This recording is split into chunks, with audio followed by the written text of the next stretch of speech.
রবীন্দ্রনাথ ঠাকুরের বাসায় বড় বড় কবিদের আড্ডা হচ্ছে। আমি সেখানে সবার জন্য চা বানিয়ে নিয়ে গেলাম। আমার বানানো চা খেয়ে প্রথমে কবিগুরু বললেন, আমারও পরাণে যাহা চায় তার কিছুই নাই, কিছুই নাহি এই চাহে গো।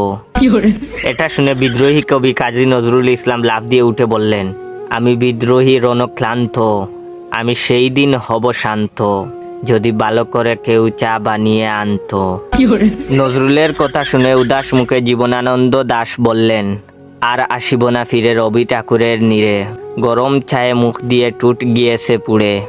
খানিক পরেই কবি সুকান্ত বলেছেন, কবিতা তোমাকে দিলাম বিদায়, এটা চা না যেন জলসানু চাই। হেলাল হাফিজ তখন গুমড়ে বললেন, নষ্ট পাতির সস্তা চায়ে মুখ হয়েছে তিতা, কষ্ট চেপে নষ্ট চায়ে মুখ দিয়েছে কিটা। রুদ্র মোহাম্মদ শহীদুল্লাহ নরম কণ্ঠে বললেন, ভালো আছি ভালো থেকো, চায়েতে চিনি বেশি মেখো। তা শুনে কবির নির্মূলেন্দ্র গুণ বললেন, আমি হয়তো মানুষ না, মানুষ হলে এমন চায়ে চুমুক দিতাম না। পরিশেষে রবীন্দ্রনাথ অসহায় চোখে বৃষ্টির পানে তাকিয়ে বললেন, ওরে ওরে অদম, ওরে কাঁচা, ভালো করে চা বানিয়ে আমাকে তুই বাঁচা।